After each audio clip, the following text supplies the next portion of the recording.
আসসালামাইকুম viewers, tasty cooking easy থেকে আপনাদেরকে স্বাগতম। আমি আজকে আপনাদেরকে মুরমুরে কাটলেট বানিয়ে দেখাবো। চলুন দেখি কীভাবে তৈরি করতে হয়। এখানে আমি দুটি সিদ্ধ আলু নিয়েছি। আলু দুটি আমি হাত দিয়ে ম্যাশ করে নিব।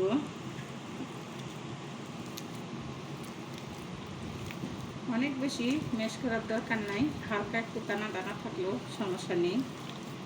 দেখুন ম্যাশ করা হয়ে গিয়েছে। এখানে আমি 200 গ্রাম মুড়ি নিয়েছি।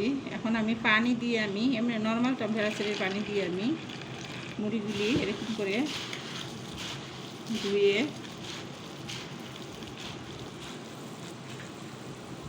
পানিগুলি হাত দিয়ে এরকম করে ধরিয়ে আমি আলুর মধ্যে দিব।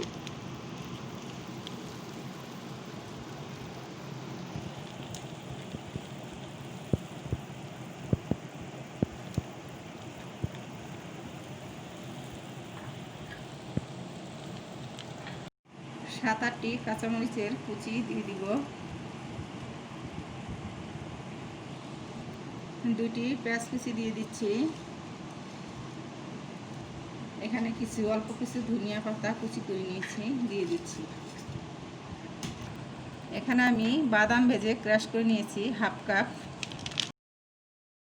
2 টেবিল চামচ রসুন বাটা দিয়ে দিচ্ছি। 1 টেবিল চামচ আদা বাটা দিয়ে দিচ্ছি। 1 টেবিল চামচ হলুদের গুঁড়া দিয়ে দিচ্ছি।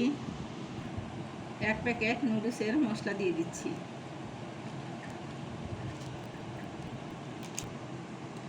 1 চা চামচ টেস্টিং সল্ট দিয়ে দিচ্ছি।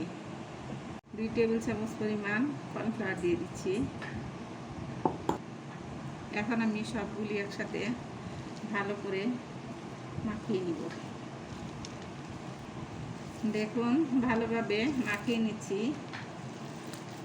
এভাবে ভালো করে মাখাতে হবে। দেখুন আমি ভালোভাবে মাখিয়ে নিচ্ছি। এখানে একটি ডিম দিয়ে দিচ্ছি। এখন আবার সামান্য একটু মাখিয়ে নিব। সবগুলোর সাথে একটু মিশিয়ে নিব ভালোভাবে। দেখুন আমি মাখিয়ে নিয়েছি। দেখুন আমি ভালোভাবে মাখিয়ে নিয়েছি। এখন আমি এরকম করে চেপে চেপে একটু চারকোনা শেপ দিয়ে রেখে দিব।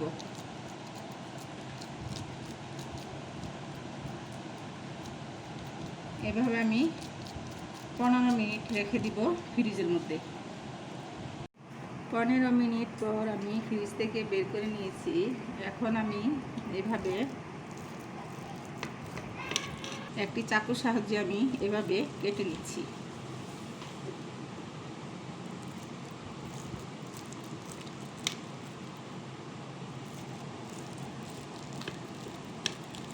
এরকম করে আমি পিস করে নিয়েছি। দেখুন আমি এরকম শেপ করে কেটে নিয়েছি। দেখতে অনেকটা কাটলেটের মতো হবে।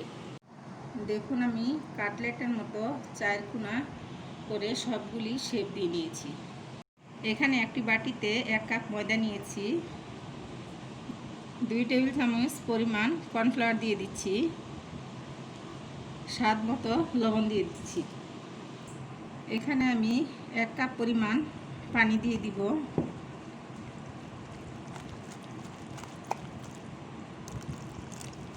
দিয়ে আমি এরকম নরম করে একটু ব্যাটার তৈরি করে নিব।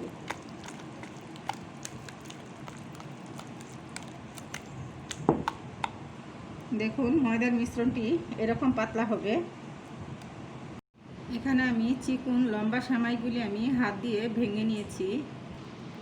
এখান থেকে আমি একটি কাটলেট নিয়ে আমি ময়দার মধ্যে চুবিয়ে নিব। এখন আমি সেমাইয়ের মধ্যে সেমাই দিয়ে আমি কোট করে নিব। এভাবে কোট করে নিব। এভাবে আমি সব কয়টি কাটলেট প্রসেস করে নিব। দেখুন আমি এভাবে সব কয়টি কাটলেট প্রসেস করে নিয়েছি। প্যানে তেল দিয়ে দিয়েছি। এখন আমি 1 টেবিল চামচ পরিমাণ ঘি দিয়ে দিব, যেন কাটলেটটার ফ্লেভারটা অনেক সুন্দর আসে। এখন ঘিটা গলে যাওয়া পর্যন্ত আমি একটু অপেক্ষা করব। ঘি গলে গিয়েছে। এখন আমি কাটলেটগুলি এখানে ভেজে নিব। হালকা আঁচে ভাজতে হবে, ব্রাউন কালার করে।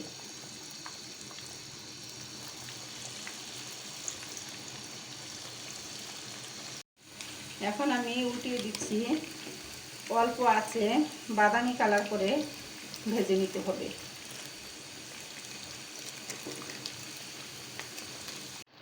দেখুন হয়ে গিয়েছে, এখন আমি উঠিয়ে নিব।